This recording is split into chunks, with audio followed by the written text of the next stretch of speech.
Hello, ബിൽഡിയർ കരിയറിൻ്റെ പുതിയൊരു വീഡിയോയിലേക്ക് എല്ലാവർക്കും സ്വാഗതം. ഞാൻ കീർത്തി. അപ്പോൾ നമ്മൾ RRB ALPയുടെ ഡേ 4 നിൽക്കുകയാണ്. ഡേ 3 എല്ലാ ഷിഫ്റ്റിലെയും മാത്സ് നമ്മൾ നോക്കിക്കഴിഞ്ഞു. റീസണിങ്ങും ഓൾമോസ്റ്റ് നോക്കിക്കൊണ്ടിരിക്കുന്നുണ്ട്.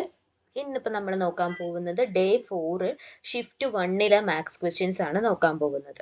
ഓക്കെ, അപ്പോൾ നമ്മൾ ചെയ്യുന്ന വീഡിയോസ് എല്ലാവർക്കും യൂസ്ഫുൾ ആവുന്നുണ്ടെങ്കിൽ ഒന്ന് നമുക്ക് സപ്പോർട്ട് ചെയ്യുക, നമ്മുടെ കമൻറ്റ് സെക്ഷനിൽ അതൊന്ന് അറിയിക്കുക. സബ്സ്ക്രൈബ് ചെയ്യാത്തവരുണ്ടെങ്കിൽ ഒന്ന് സബ്സ്ക്രൈബ് ചെയ്യുക. നിങ്ങൾക്ക് യൂസ്ഫുൾ ആണെന്ന് തോന്നുവാണെങ്കിൽ മാത്രം ചാനൽ സബ്സ്ക്രൈബ് ചെയ്താൽ മതി എന്തുകൂടെ ഞാൻ പറയുന്നുണ്ട് കേട്ടോ. ഓക്കെ, അപ്പം അത്രയൊക്കെയാണ് പറയാനുള്ളത്. അപ്പം എല്ലാവരും എക്സാം നല്ല രീതിയിൽ തന്നെ അറ്റൻഡ് ചെയ്യുക. ടെക്നീഷ്യൻ എക്സാം സ്റ്റാർട്ട് ചെയ്യുകയാണ്. അതുപോലെ ടെക്നീഷ്യൻ ഗ്രേഡ് 1ഉം ഗ്രേഡ് 3ഉം ഒക്കെ സ്റ്റാർട്ട് ചെയ്യുന്നുണ്ട്. JEE എക്സാം നടന്നുകൊണ്ടിരിക്കുന്നുണ്ട്. ഇന്ന് ലാസ്റ്റ് ഡേ ആണെന്ന് തോന്നുന്നു അല്ലേ JEE എക്സാമിൻ്റെ. ഓക്കെ, അപ്പോൾ എല്ലാവർക്കും നമ്മുടെ ചാനൽ യൂസ്ഫുൾ ആവുന്നുണ്ട് എന്ന് തന്നെയാണ് വിശ്വാസം. അപ്പം നമ്മൾ എന്തെങ്കിലുമൊക്കെ ചേഞ്ചസ് കൊണ്ടുവരാനുണ്ട്, നിങ്ങൾക്ക് എന്തെങ്കിലുമൊക്കെ ആവശ്യങ്ങളുണ്ട് പഠിക്കുന്നതിനെ കുറിച്ച് എന്നുണ്ടെങ്കിൽ നമ്മുടെ കമൻറ്റ് സെക്ഷനിൽ അറിയിച്ചു കഴിഞ്ഞാൽ ഞാൻ എന്നെക്കൊണ്ടാവുന്ന രീതിയിൽ അതെല്ലാം നിങ്ങൾക്ക് ചെയ്തു തരുന്നതായിരിക്കും. ഓക്കെ, അപ്പം നമുക്ക് എന്ത് ചെയ്യാം, ഇന്നത്തെ വീഡിയോയിലേക്ക് പോവാം. What will be the value of k satisfying the equation 0.009 by k? അപ്പം ഞാൻ ഒരു കാര്യം കൂടെ പറഞ്ഞോട്ടെ. നിങ്ങൾ ഈ ഒരു വീഡിയോ കണ്ട് എക്സാം അറ്റൻഡ് ചെയ്യാൻ പോയവർക്ക് നമ്മുടെ വീഡിയോസ് യൂസ്ഫുൾ ആയി എന്ന് തോന്നുവാണെങ്കിൽ അതുകൂടെ ഒന്ന് കമൻറ്റ് സെക്ഷനിൽ പറയണം കേട്ടോ. ഇനി ഈ വീഡിയോസ് കാണുന്നവർക്ക് അത് കുറച്ചുകൂടി ഒരു മോട്ടിവേഷൻ ആവുമല്ലോ എന്ന് വിചാരിച്ചിട്ടാണേ. അപ്പം നമുക്ക് നോക്കാം. കെയുടെ വാല്യൂ ആണ് ചോദിച്ചിരിക്കുന്നത് അല്ലേ. അപ്പം എന്താ ചെയ്യേണ്ടത്? 0.009 by k is equal to 0.01. K ഇങ്ങോട്ടും 0.01 ഇങ്ങോട്ടും വരും. 0.009 by 0.01 is equal to k എന്ന് വരും. അപ്പം ഇവിടെ എന്ത് ചെയ്താൽ മതി? ഇവിടെ ഇൻറ്റു 1000 എന്ന് വരും. ഇവിടെ എന്ത് വരും? ഇൻറ്റു 10 എന്ന് വരും അല്ലേ. അപ്പം എന്ത് വരും? 1 into 10 which is equal to 9 by 10 എന്ന് പറഞ്ഞാൽ എന്താണ്? 0.9 ആണ് നമുക്ക് ആൻസർ വരുന്നത്. 0.9 ആണ് ആൻസർ വരുന്നത്. ഓക്കെ അല്ലേ? ക്ലിയർ ആയില്ലേ? അപ്പം ഇതൊക്കെ ഇത്രയും സ്റ്റെപ്സിൻ്റെ ഒന്നും ആവശ്യമില്ല. നന്നായിട്ട് ചെയ്യാൻ അറിയുന്നവർക്ക് ഒരു സ്റ്റെപ്പിൽ തന്നെ കാര്യം തീർക്കാൻ പറ്റും. ഞാനിത് കൺഫ്യൂഷൻ ഉള്ളവർക്ക് ഇനി അത് കമൻറ്റ് സെക്ഷനിൽ കൂടെ വന്നിട്ട് മാം ഇത് എന്താണ് അങ്ങനെ അതൊന്നുകൂടെ എന്നൊക്കെ പറയണ്ടെന്ന് വിചാരിച്ചിട്ടാണ് ഞാനിത് എക്സ്പ്ലെയിൻ ചെയ്ത് തരുന്നത്. ഓക്കെ, അടുത്തത്. If the perimeters of two similar triangles ABC and DEF are 70 cm and 40 cm, 75 cm and 40 cm respectively, and if BC is okay, അപ്പം രണ്ട് സിമിലർ ട്രയാങ്കിൾസിന്റെ ഏരിയ എന്ന് പറഞ്ഞാൽ നമ്മൾ എന്താ ചെയ്യുക? ഏരിയ സ്ക്വയർ, ആദ്യത്തെ ട്രയാങ്കിൾ സ്ക്വയർ, രണ്ടാമത്തെ സ്ക്വയർ എന്ന് പറഞ്ഞാലാണ് ഇവിടെ കൊടുക്കുക. പെരിമീറ്റർ ആണെങ്കിൽ ഒന്നുമില്ല. Perimeter of ABC by perimeter of DEF will be equal to side BC by EF. ഇങ്ങനെയാണ് വരിക. ഓക്കെ, അപ്പം നമുക്കിവിടെ എന്തറിയാം? 75 by 40 is equal to 15 by EF എന്ന് കിട്ടും. നമ്മളോട് EF ആണ് ചോദിച്ചിരിക്കുന്നത്. EF എന്ന് പറഞ്ഞാൽ എന്ത് വരും? 15 into 40 divided by 75 എന്ന് വരും അല്ലെ. 15 75 എത്ര പ്രാവശ്യമാണ് പോവുക? 5 പ്രാവശ്യം പോവും. 40 8 സെന്റിമീറ്റർ ആണ് എന്ത് വരുന്നത്? EFന്റെ ലെങ്ത് വരുന്നത്. ക്ലിയർ ആയോ എങ്ങനെയാ ചെയ്യേണ്ടത് എന്നുള്ള കാര്യം? രണ്ട് സിമിലർ ട്രയാങ്കിൾസിന്റെ പെരിമീറ്റർ ആണെങ്കിൽ അതിന്റെ റേഷ്യോ എന്തായിരിക്കും? സൈഡിന്റെ റേഷ്യോക്ക് ഈക്വൽ ആയിരിക്കും. രണ്ട് സിമിലർ ട്രയാങ്കിൾസിന്റെ ഏരിയ ആണ് നമുക്ക് തന്നിട്ടുള്ളത് എന്നുണ്ടെങ്കിൽ ആ ഏരിയാസിന്റെ സ്ക്വയറിന്റെ റേഷ്യോ ആയിരിക്കും സൈഡ്സിന് ഈക്വൽ. ഓക്കെ, ആ ക്വസ്റ്റ്യൻ നമ്മൾ കഴിഞ്ഞ ഷിഫ്റ്റിൽ ഒരു വീഡിയോയിൽ ചെയ്തിട്ടുണ്ടായിരുന്നതാണ് കേട്ടോ, ഏരിയയുടെ വരുന്നത്. ഓക്കെ, അപ്പൊ അടുത്തത്, when 0.292929 is converted into a fraction, what is the result? അപ്പൊ ഇത് നിങ്ങൾ ഒന്ന് ചെയ്ത് നോക്കിയേ, എന്തായിരിക്കും ഇതിന്റെ ആൻസർ വരിക എന്ന് ഒന്ന് ചെയ്ത് നോക്കിയിട്ട് എനിക്ക് കമന്റ് സെക്ഷനിൽ അറിയിക്കണം കേട്ടോ, എന്താണ് ആൻസർ കിട്ടിയത് എന്നുള്ള കാര്യം. ഓക്കെ ആണല്ലോ? അപ്പൊ ക്വസ്റ്റ്യൻ ഒന്ന് വേഗം നോട്ട് ചെയ്ത് വെച്ചോ. നമുക്ക് അടുത്ത ക്വസ്റ്റ്യനിലേക്ക് പോവാം. What is the smallest positive number that can be added to 2488 so that it is exactly divisible by 3, 4, 5 and 6? Okay, അപ്പോൾ 2488 കൂടെ ഏത് നമ്പർ ആഡ് ചെയ്താലാണ് നമുക്ക് എന്ത് കിട്ടുന്നത്? ഈ 4 നമ്പേഴ്സ് വെച്ചിട്ട് നമുക്ക് ഡിവൈഡ് ചെയ്യാൻ പറ്റണത് എന്നാണ് ചോദിച്ചിരിക്കുന്നത്. അതിനാദ്യം നമ്മൾ എന്ത് ചെയ്യണം? 5 വെച്ച് ഡിവൈഡ് ചെയ്യണമെങ്കിൽ യൂണിറ്റ് ഡിജിറ്റ് ഒന്നുകിൽ 5 ആയിരിക്കണം അല്ലെ 0 ആയിരിക്കണം. അത് നമുക്ക് ഇവിടെ ഒന്ന് ചെക്ക് ചെയ്യാം. 8 പ്ലസ് 8 6 ആണ്. സോ 28 എന്തായാലും വരില്ല. 8 പ്ലസ് 2 വരാനുള്ള ചാൻസ് ഉണ്ട്. 8 പ്ലസ് 4 12 ആണ്. അപ്പൊ എന്തായാലും ഇതും വരില്ല. ഇവിടെ 8 പ്ലസ് 2. അപ്പൊ എന്താണ് 42 അല്ലെങ്കിൽ 32 ആണ് വരാൻ ചാൻസ് ഉള്ളത്. ഓക്കെ, ഇനി 4ന്റെ മൾട്ടിപ്പിൾ ആവണം എന്നുണ്ടെങ്കിൽ നമുക്ക് ഒരു കണ്ടീഷൻ അറിയാം. എന്താണ്? ലാസ്റ്റ് 2 ഡിജിറ്റ്സ് 4ന്റെ മൾട്ടിപ്പിൾ ആണെങ്കിൽ ആ നമ്പർ കംപ്ലീറ്റ് എന്തായിരിക്കും? 4ന്റെ മൾട്ടിപ്പിൾ ആയിരിക്കും. അപ്പൊ നമുക്ക് നോക്കാം. 82 പ്ലസ് 42 ആണെങ്കിൽ നമുക്ക് എന്താ കിട്ടുന്നത്? 10 ബാലൻസ് 1 8 4 12 13. 30 എന്ന് പറയുന്നത് 4ന്റെ മൾട്ടിപ്പിൾ അല്ല. അപ്പൊ 42 അല്ല എന്ന് മനസ്സിലായി. ഇനി നമുക്ക് എന്താണ് 32 ഒന്ന് ആഡ് ചെയ്ത് നോക്കാം അല്ലെ. 2488 by 32 എന്ന് പറയുമ്പോൾ നമുക്ക് എന്ത് കിട്ടും? 8 3s are 8 2 10 ബാലൻസ് 4 12 24ന്റെ മൾട്ടിപ്പിൾ ആണ്. സോ 32 ആയിരിക്കും നമ്മുടെ ആൻസർ വരുന്നത്. ക്ലിയർ ആയോ? അപ്പൊ ഇങ്ങനത്തെ നമ്പേഴ്സ് വരുമ്പോൾ ഇരുന്ന് ഡിവൈഡ് ചെയ്യാണ്ട് നമ്മൾ ഡിവിസിബിലിറ്റി പഠിപ്പിച്ച് തന്നതിൽ നിന്ന് 1 2 എണ്ണം ചെയ്ത് നോക്കുമ്പോൾ തന്നെ നമുക്ക് എന്ത് ചെയ്യാൻ പറ്റും? ആൻസർ കണ്ടുപിടിക്കാനായിട്ട് പറ്റും. ഓക്കെ ആണല്ലോ അല്ലെ? മനസ്സിലായല്ലോ എങ്ങനെയാ ചെയ്യേണ്ടത് എന്നുള്ള കാര്യം? നമുക്ക് എന്ത് ചെയ്യാം? അടുത്ത ക്വസ്റ്റ്യനിലേക്ക് പോവാം. The difference between the ages of Anita and Sunita is 30 years.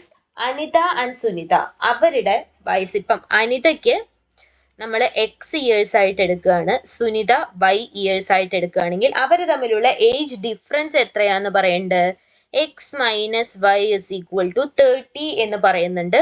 അങ്ങനെയാണെങ്കിൽ അനിതയുടെ ഏജ് നമുക്ക് എങ്ങനെ പറയാം? 30 പ്ലസ് വൈ ആയിരിക്കും അനിതയുടെ ഏജ്. ഓക്കെ, സുനിതയേക്കാൾ 30 വയസ്സ് കൂടുതലായിരിക്കും ആർക്ക്? അനിതയ്ക്ക്. ഓക്കെ, അപ്പൊ അത് അവിടെ ഇരിക്കട്ടെ. ഇനി നമ്മളോട് എന്താ പറഞ്ഞിരിക്കുന്നത്? 5 years ago, 5 വർഷം മുൻപ് അനിതയുടെ ഏജ് എന്തായിരിക്കും? എക്സ് മൈനസ് 5 ആയിരിക്കും. സുനിതയുടെ ഏജ് എന്താണ്? വൈ മൈനസ് 5 ആയിരിക്കും. ഓക്കെ, ഇനി ഇവിടെ എന്താ പറയുന്നത്? Anita's age was 3 times more than Sunita's age. അനിതയുടെ ഏജ് സുനിതയുടെ ഏജിനേക്കാൾ 3 മടങ്ങ് കൂടുതലായിരുന്നു 5 വർഷം മുൻപ്. അപ്പൊ ഇതിന്ന് നമുക്ക് എന്ത് ചെയ്യാം? ഇത് സോൾവ് ചെയ്തിട്ട് നമുക്ക് വാല്യൂ കണ്ടുപിടിക്കാൻ പറ്റും അല്ലെ? എങ്ങനെ കണ്ടുപിടിക്കും? X minus y is equal to 3y minus 15 എന്ന് വരും. ദെൻ അവിടെ നിന്ന് നമുക്ക് എന്ത് കിട്ടും? ഇവിടെ 15 ഇങ്ങോട്ടേക്ക് കൊണ്ടുവന്നാൽ 10 is equal to 3y minus x എന്ന് കിട്ടും അല്ലെ? 3y മൈനസ് എക്സ് എന്ന് കിട്ടും. എക്സിന് നമുക്ക് ഓൾറെഡി ഇവിടെ എന്തറിയാം? 30 പ്ലസ് വൈ അറിയാം അല്ലെ? അപ്പൊ നമുക്ക് എന്ത് ചെയ്താൽ മതി? 10 is equal to 3y minus 30 minus y എന്ന് വരും. കാരണം ഇവിടെ മൈനസ് ആയതുകൊണ്ട് തന്നെ മൈനസ് 30 മൈനസ് വൈ എന്ന് വരും. ഇനി ഇവിടെ എന്ത് ചെയ്താൽ മതി? 13 ഇങ്ങോട്ടേക്ക് കൊണ്ടുവരുമ്പോൾ 20 എന്ന് വരും. 3y മൈനസ് വൈ എന്ന് പറയുമ്പോൾ എത്രയാ വരിക? 2y എന്ന് വരും.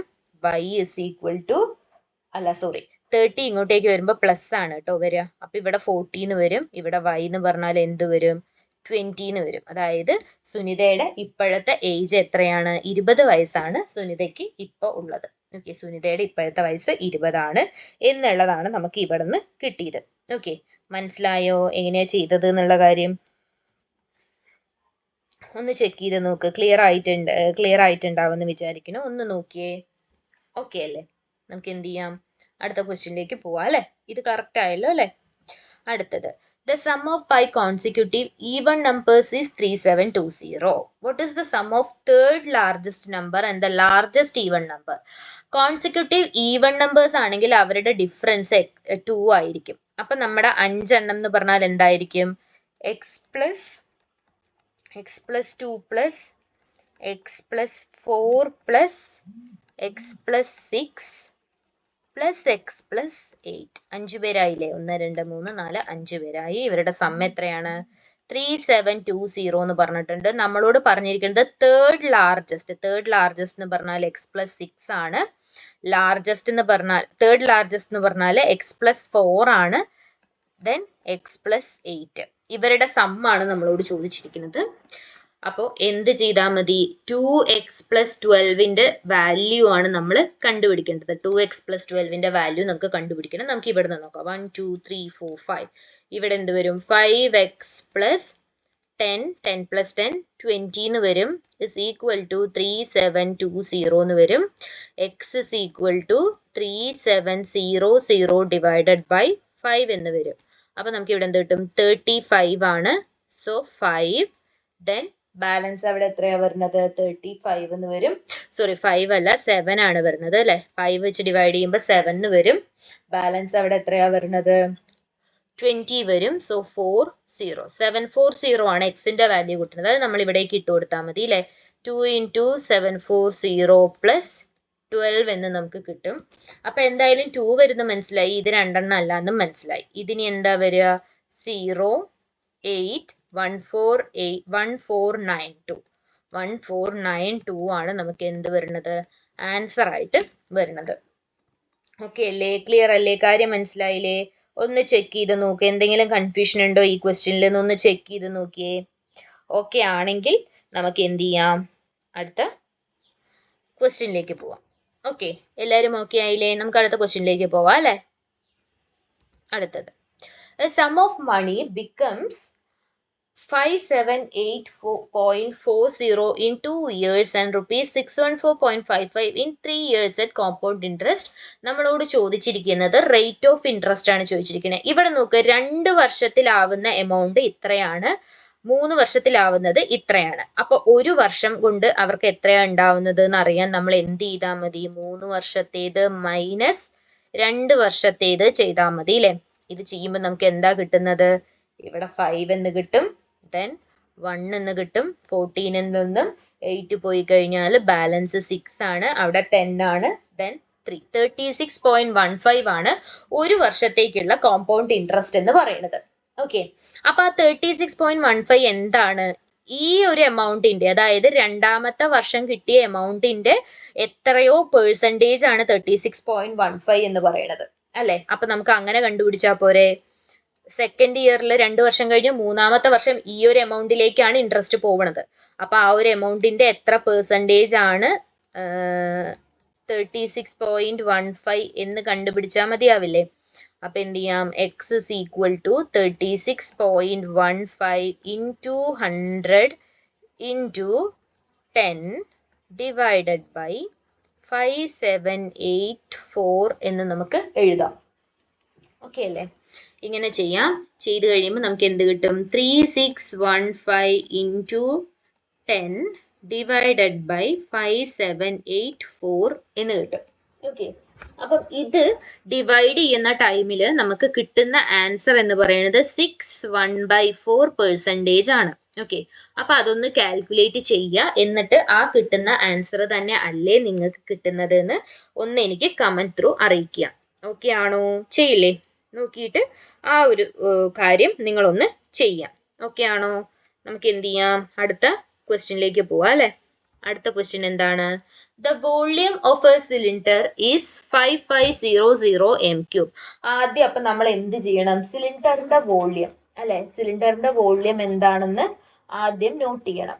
ഓക്കെ, അപ്പം സിലിണ്ടറിന്റെ വോള്യം എന്താണ്? πr² ആണ് സിലിണ്ടറിന്റെ വോള്യം. πr²h നമുക്ക് എത്ര തന്നിട്ടുണ്ട്? 5500 തന്നിട്ടുണ്ട്. ഹൈറ്റ് 70 മീറ്റർ തന്നിട്ടുണ്ട്. നമ്മളോട് ഡയാമീറ്റർ ആണ് ചോദിച്ചിരിക്കുന്നത്, 2r ആണ് ചോദിച്ചിരിക്കുന്നത്. അപ്പം ഇത് നമ്മൾ എന്തെടുക്കും? 22/7 into 70 into r² is equal to 5500. അപ്പൊ ഇവിടെ നമുക്ക് r² എന്ത് കിട്ടും? ഇവിടെ ഇത് 10 ആവും. സോ ഇവിടെ എന്ത് വരും? 5500 divided by 10 into 22 എന്ന് വരും. 0 ക്യാൻസൽ ആവും. 11 വെച്ചിട്ട് ചെയ്യുമ്പോൾ നമുക്ക് എന്ത് കിട്ടും? 22 2 ടൈംസ് പോവും, ഇത് 5 ടൈംസ് പോവും. 25 എന്ന് വരും. r എന്ത് വരും? 5 എന്ന് വരും. സോ ഡയമീറ്റർ എത്രയാണ്? 10 മീറ്റർ ആണ് ഡയാമീറ്റർ വരുന്നത്. ക്ലിയർ ആയില്ലേ? എങ്ങനെ ചെയ്തത് എന്നുള്ള കാര്യത്തിൽ കൺഫ്യൂഷൻ ഉണ്ടോ? കറക്റ്റ് ആയിട്ടുണ്ട് എന്ന് വിചാരിക്കുന്നു. ഒന്ന് ചെക്ക് ചെയ്ത് നോക്കിയേ. ചെക്ക് ചെയ്ത് നോക്കിയിട്ട് ഓക്കെ ആണെങ്കിൽ നമുക്ക് എന്ത് ചെയ്യാം? അടുത്ത ക്വസ്റ്റ്യനിലേക്ക് പോവാം. മനസ്സിലായോ എങ്ങനെയാ ചെയ്തത് എന്നുള്ള കാര്യം? ഓക്കെ ആയിട്ടില്ലേ? ഓക്കെ, അപ്പൊ നമുക്ക് എന്ത് ചെയ്യാം? അടുത്ത ക്വസ്റ്റ്യനിലേക്ക് പോവാം. Rama walks to her office located 5 km from her home. In the morning she covers this distance in 1 hour. Okay, അപ്പം സ്പീഡ് എത്രയാണെന്ന് മനസ്സിലായി. 5 km/h ആണ് ഓഫീസിലേക്ക് പോവാൻ എടുക്കുന്ന സമയം. Okay, while returning home in the evening, she takes 15 minutes more to cover the same distance. Okay, തിരിച്ചു വരുമ്പം 15 മിനിറ്റ് കൂടുതൽ എടുക്കുന്നുണ്ട്. അങ്ങനെയാണെങ്കിൽ അവിടുത്തെ സ്പീഡ് എന്താ വരിക? ഡിസ്റ്റൻസ് 5 കിലോമീറ്റർ തന്നെയാണ്. ആ ഡിസ്റ്റൻസ് ട്രാവൽ ചെയ്യാൻ എത്ര സമയമാണ് എടുക്കുന്നത്? 1 1/4 അവർ എടുക്കുന്നുണ്ട് അല്ലെ. അപ്പൊ 1/4 എന്ന് പറയുമ്പോൾ എന്താ വരിക? 4 into 1/4 എന്ന് പറയുമ്പോൾ നമുക്ക് 5/4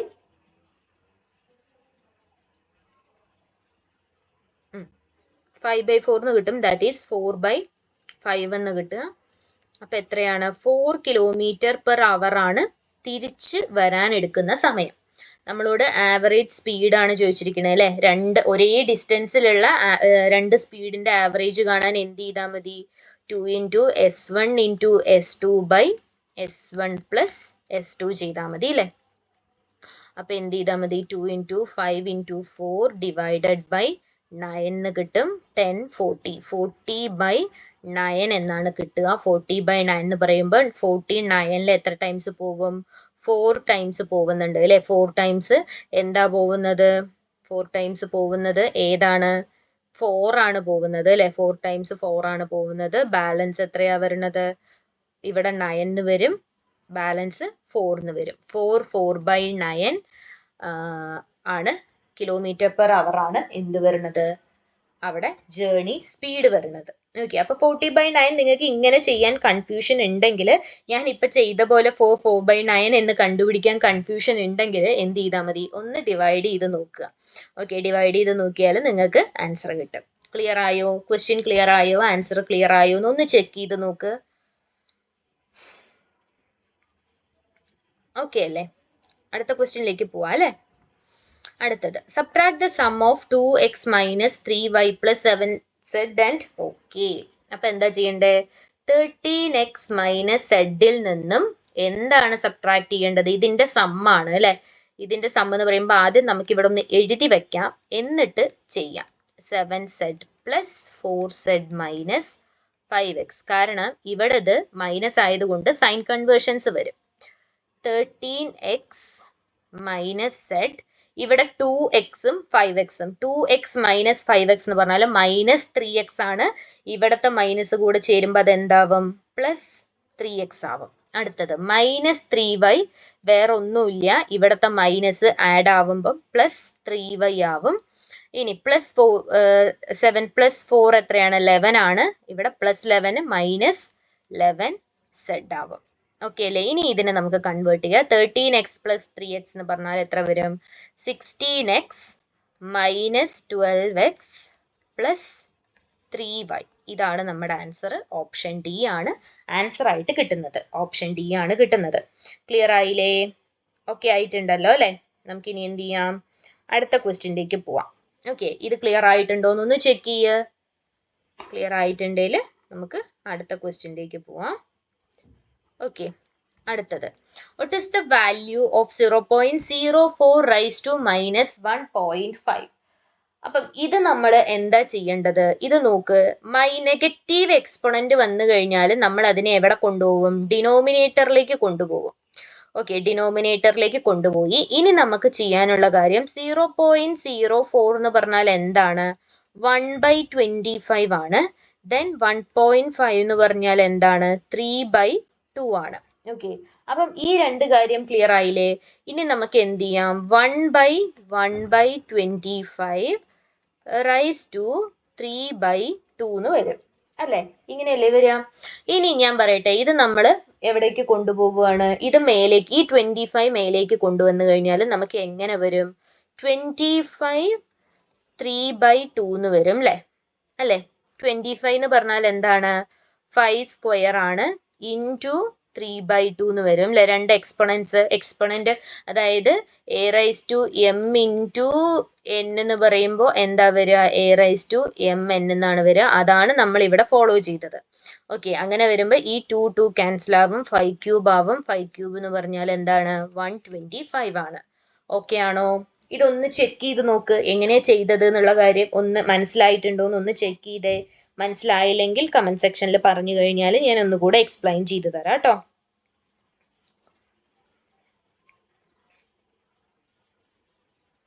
ഓക്കെ ആയിട്ടുണ്ടോ?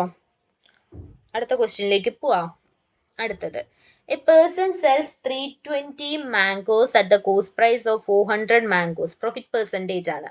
അപ്പൊ നമുക്ക് എന്ത് കിട്ടും? 400 CP എന്ന് പറയുന്നത് 320 SP ആണ് അല്ലെ, 320 മാങ്ങയുടെ SP ആണ് 400 മാങ്ങയുടെ കോസ്റ്റ് പ്രൈസ് എന്ന് പറയുന്നത്. അപ്പൊ നമുക്ക് ഇവിടെ എന്ത് ചെയ്യാം? 0 ക്യാൻസൽ ചെയ്യാം. ഇവിടെ 44 എത്ര ടൈംസ് വരും? 8 5 ടൈംസ് 40 വരും, 4 ടൈംസ് 32 വരും. അപ്പൊ നമുക്ക് എന്ത് കിട്ടും? 5/4 ആണ് SP ബൈ CP എന്ന് പറയുന്നത്. ദാറ്റ് മീൻസ് CP 4 ആണെങ്കിൽ SP 5 ആണ്. ഓക്കെ, അപ്പൊ നമുക്ക് ഇവിടെ എങ്ങനെ പ്രോഫിറ്റ് പെർസെൻറ്റേജ് കിട്ടാം? 4ന്റെ എത്ര പെർസെൻറ്റേജ് ആണ് 5 എന്നാണ് നമ്മൾ നോക്കേണ്ടത്. അപ്പൊ നമുക്ക് എന്ത് കിട്ടും?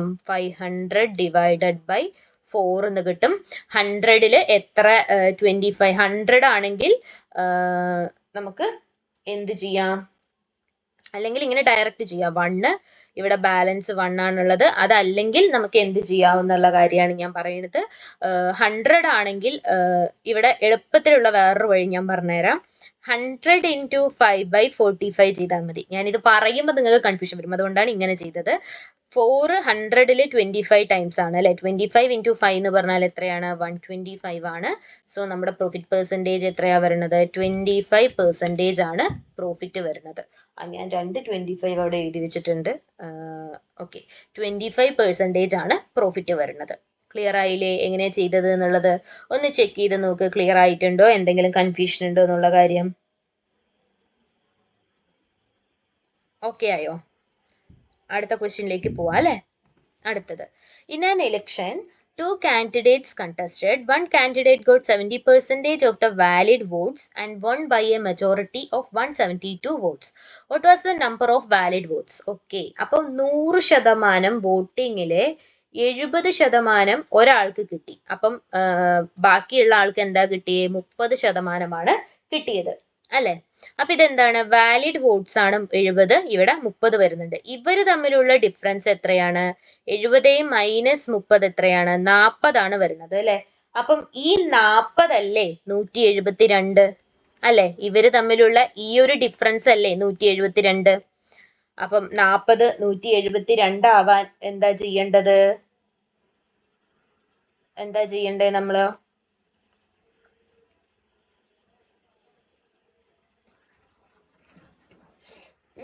അല്ലെങ്കിലും നമുക്ക് എന്ത് പറയാം? 40 ഇവിടെ 100 ആവാൻ എത്ര വരും എന്നാണ് ചോദിച്ചിരിക്കുന്നത്. ഓക്കെ, അപ്പം 40 100 ആവാനായിട്ട് നമ്മൾ എന്ത് ചെയ്താൽ മതി? ഇൻറ്റു 5/2 ചെയ്താൽ മതി. ഒന്ന് ചെക്ക് ചെയ്ത് നോക്കി. ഇൻറ്റു 5/2 അല്ലേന്ന്? 40 × 5/2 ആണ് 100. അങ്ങനെയാണെങ്കിൽ നമുക്ക് ഇവിടെ എന്ത് ചെയ്താൽ മതി? 172 × 5/2 ചെയ്താൽ മതി അല്ലെ. 2 എന്ന് പറയുമ്പം ഇവിടെ എന്ത് വരും? 86. 86 × 5 എന്ന് പറഞ്ഞാൽ 6 5s are 30, ബാലൻസ് 3. പിന്നെ എന്ത് വരും? 8 5s are 40, 40 + 3 43. 430 ആണ് എന്ത് വരുന്നത്? വാലിഡ് വോട്ട്സ് വരുന്നത്. 430 വാലിഡ് വോട്ട്സ് ആണ് അവിടെ ഉണ്ടാവുന്നത്. ക്ലിയർ ആയില്ലേ എങ്ങനെയാ ചെയ്തത് എന്നുള്ള കാര്യം? ഒന്ന് ചെക്ക് ചെയ്ത് നോക്ക്. നമ്മൾ ടോട്ടൽ 100%-ൽ 70% വാലിഡും ഒരു കാൻഡിഡേറ്റിന്റെയും 30% അടുത്ത കാൻഡിഡേറ്റിന്റെയാണ്. ഇവര് തമ്മിലുള്ള ഈ 70 - 30%ന്റെ ഡിഫറൻസ് എന്ന് പറയുന്നത് 40 ആണ്. ആ 40 ആണ് എന്തെന്ന് പറയുന്നത്? 172. നമുക്ക് ഇവിടെ തന്നിരിക്കുന്ന 172. അപ്പം 40 172 ആണെങ്കിൽ 100 എത്രയാണെന്നാണ് ചോദിച്ചിരിക്കുന്നത്. അപ്പൊ 40 100 ആവാൻ എന്താ ചെയ്യേണ്ടത്? ഇൻറ്റു 5/2 ചെയ്താലാണ് 100 ആവുന്നത് അല്ലെ. അല്ലെങ്കിൽ നമുക്ക് സിമ്പിൾ ആയിട്ട് 100 ഡിവൈഡഡ് ബൈ 40 ചെയ്താൽ മതി. ഓക്കെ, അങ്ങനെ ചെയ്താലും ഇത് ഓക്കെ ആണ്. അപ്പം ഇങ്ങനെ വന്നു കഴിഞ്ഞാൽ നമുക്ക് എന്ത് വരും? 2 വരും. ഇവിടെ 80 വരും. ദെൻ ബാലൻസ് എത്രയാ വരുന്നത്? 20 എന്നാണ് വരുന്നത്. അപ്പൊ നമുക്ക് ആൻസർ എന്ത് വരും? 220/40 വരും. ഇവിടെ ഇങ്ങനെ ക്യാൻസൽ ആവും. 1/2 വരും. 2 × 2 4 5. അതാണ് നമുക്ക് 5/2 കിട്ടിയിരിക്കുന്നത്. അപ്പൊ 40 100 ആവാൻ 5/2 ഇൻറ്റു ചെയ്യണം. അങ്ങനെയാണെങ്കിൽ 100% ആവാൻ 172 × 5/2 ചെയ്യുമ്പോഴാണ് ആൻസർ കിട്ടിയത്. ക്ലിയർ ആയില്ലേ? അടുത്തത്, A can complete a work in 20 days. Okay, A ഒരു വർക്ക് 20 ദിവസം കൊണ്ട് തീർക്കും. ബി ആ സെയിം വർക്ക് 15 ദിവസം കൊണ്ട് തീർക്കും. ഓക്കെ, അപ്പോ നോക്കിക്കേ, ഇവര് ഒരുമിച്ച് വർക്ക് ചെയ്യുന്ന ഒരു ദിവസം കൊണ്ട് ഇവർ എത്ര വർക്കാണ് തീർക്കുക എന്നാണ് ചോദിച്ചിരിക്കുന്നത്. 60 LCM വരുന്നത്. ഇവിടെ 3ഉം ഇവിടെ 4ഉം വരുന്നുണ്ട്. ഓക്കെ, അപ്പം ബി ഒരു ദിവസം 4 വർക്കാണ് തീർക്കുക. ബി എത്ര ദിവസം വർക്ക് ചെയ്തു എന്നാ പറയണ? 6 ദിവസം വർക്ക് ചെയ്തു എന്ന് പറയുന്നുണ്ട്. 24 വർക്ക് കംപ്ലീറ്റ് ചെയ്തിട്ടാണ് ബി പോകുന്നത്. അങ്ങനെയാണെങ്കിൽ അവിടെ ഇനി ബാലൻസ് എത്ര വർക്കാ ഉള്ളത്? 36 വർക്ക് ഉണ്ട്. എ ഒറ്റയ്ക്ക് ഈ 36 വർക്ക് ചെയ്ത് തീർക്കാൻ എത്ര ദിവസം എടുക്കും? ഡിവൈഡഡ് ബൈ 3 ചെയ്താൽ മതി. 12 ദിവസം കൊണ്ടാണ് എ ആ ഒരു വർക്ക് കംപ്ലീറ്റ് ചെയ്യുക. ഓക്കെ, എ ഒറ്റയ്ക്ക് ബാക്കിയുള്ള വർക്ക് കംപ്ലീറ്റ് ചെയ്യാനായിട്ട് 12 ദിവസമാണ് എടുക്കുന്നത്. ക്ലിയർ ആയില്ലേ? നമുക്ക് എന്ത് ചെയ്യാം? അടുത്ത ക്വസ്റ്റ്യനിലേക്ക് പോവാം അല്ലെ. ഇത് ഓക്കെ അല്ലേ? ഒന്നുകൂടെ ഒന്ന് നോക്കിയിട്ട് കൺഫേം ചെയ്യുക ഓക്കെ ആണോ എന്നുള്ള കാര്യം. ഓക്കെ, നമുക്ക് അടുത്ത ക്വസ്റ്റ്യനിലേക്ക് പോവാം. ഇത് സിമ്പിൾ ആയിട്ടുള്ള കാര്യമാണ് അല്ലെ. A:B:C നോക്കുക. A:B 3:4 ആണ്. ഇവിടെ 2:3 ആണ്. നമുക്ക് എന്ത് ചെയ്താൽ മതി? 3 ഇത് കോമൺ ആക്കാനായിട്ട് ഇൻറ്റു 2 ചെയ്യുക. അപ്പൊ ഇവിടെ 4 എന്ന് വരും, ഇവിടെ 6 എന്ന് വരും. 3:4:6 ആണ് നമ്മുടെ ആൻസർ വരുന്നത്. ക്ലിയർ അല്ലേ? ഇത് കൺഫ്യൂഷൻ ഉണ്ടെങ്കിൽ നമ്മൾ റേഷ്യോ പ്രപ്പോർഷന്റെ പോർഷൻ വേറെ ചെയ്തിട്ടുണ്ട് വീഡിയോ ആയിട്ട്. അത് നോക്കിക്കഴിഞ്ഞാൽ ഇത് ക്ലിയർ ആയിട്ട് മനസ്സിലാവും. അടുത്തത്, a shopkeeper gives 2 successive discounts on a machine marked at rupees 18,000, thereby reducing its selling price to rupees 12,960. If the successive discounts are 10% and x%, then what is the value of x? അപ്പം ഇവിടെ നോക്ക്, 18,000 എത്ര രൂപയ്ക്കാ കൊടുത്തത്? 18,000 രൂപയുടേത് 12,960 രൂപയ്ക്കാണ് കൊടുത്തത് അല്ലെ. അപ്പൊ നോക്ക്, ഇവിടെ നോക്ക്, ആദ്യം എന്താ പറയണ? 18,000ന്റെ 10% എന്ന് പറഞ്ഞാൽ എത്രയാണ്? -1,800 വരും അല്ലെ. അപ്പൊ ആൻസർ എത്രയാ നമുക്ക് വരിക? അതിന്ന് 1,800 മൈനസ് ചെയ്താല് 16,200 രൂപയാണ് വരുന്നത്. ഓക്കെ, 16,200 രൂപ. ഇനി നമ്മളോട് പറയുന്നത് എന്താണ്? ഈ 16,200 രൂപയുടെ x% ആണ് എന്തെന്ന് പറയണത്? 12,960 എന്ന് പറയണത്.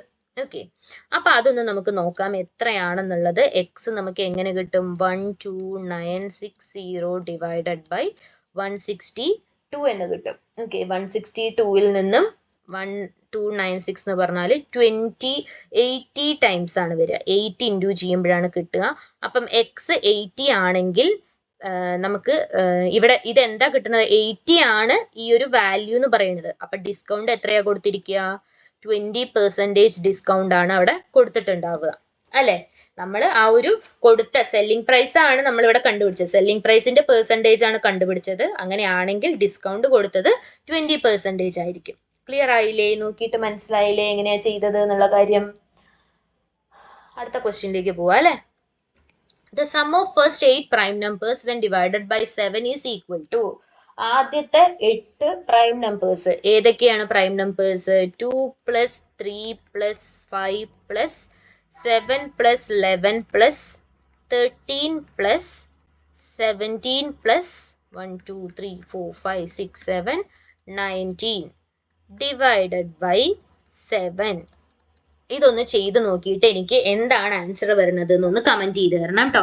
ജസ്റ്റ് ആഡ് ചെയ്യുക, ഡിവൈഡഡ് ബൈ 7 ചെയ്താൽ മതി. കിട്ടുന്ന ആൻസർ എനിക്കൊന്ന് കമന്റ് ചെയ്ത് തരണേ. അടുത്ത question, what is the area of the largest triangle that can be inscribed in a semicircle of radius 6 cm? ഇങ്ങനെ ഒരു സെമി സർക്കിൾ തന്നിട്ടുണ്ട്. അതിന്റെ റേഡിയസ് 6 cm ആണ്. അതിനകത്ത് ഇൻസ്ക്രൈബ് ചെയ്യാൻ പറ്റുന്ന ലാർജസ്റ്റ് ട്രയാങ്കിൾ ഏതായിരിക്കും? ഇതായിരിക്കും അല്ലെ ലാർജസ്റ്റ് ട്രയാങ്കിൾ എന്ന് പറയുന്നത്. അപ്പൊ ഇതെന്താണ്? ഇവിടെ ബേസ് ഹൈറ്റും 6 ആണ്, ഇതും റേഡിയസ് ആണ് 6 ആണ്. അപ്പം ഈ ഒരു ട്രയാങ്കിളിന്റെ ഏരിയ നമുക്ക് എങ്ങനെ കണ്ടുപിടിക്കാം? ട്രയാങ്കിളിന്റെ ഏരിയ ഹാഫ് ഇൻറ്റു ബേസ് എത്രയാ വരണായിട്ട്? 6 + 6 12 ആണ് വരുന്നത്. ഹൈറ്റ് 6 ആണ് വരുന്നത്. 6 ക്യാൻസൽ ചെയ്തു. നമുക്ക് എന്ത് കിട്ടി?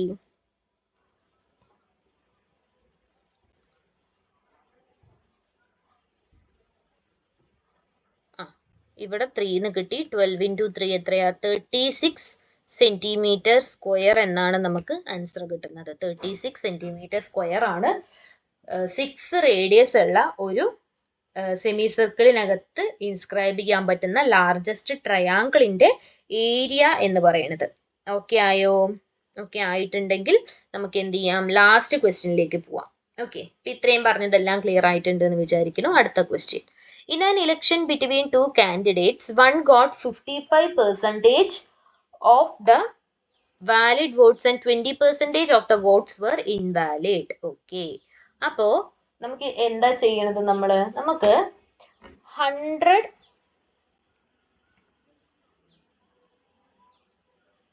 അപ്പം 100 നോക്കണ്ട, നമുക്ക് ഇവിടെ നോക്കാം. 7500 വോട്ടാണ് കിട്ടിയത് അല്ലെ. 7500 ടോട്ടൽ വോട്ട് കിട്ടിയത്. അതിന്റെ എത്ര പെർസെൻറ്റേജ് ആണ് നമ്മളോട് പറഞ്ഞിരിക്കുന്നത്? അത് നോക്ക്, 20% ഇൻവാലിഡ് ആയിരുന്നു. അപ്പൊ ടോട്ടൽ വോട്ട്, വാലിഡ് വോട്ട് എത്രയാണ്? ഇതിന്റെ 80% ആണ് അല്ലെ. 75 × 8 എന്ന് പറഞ്ഞാൽ എത്രയാ വരിക? 600 ആണ് വരിക.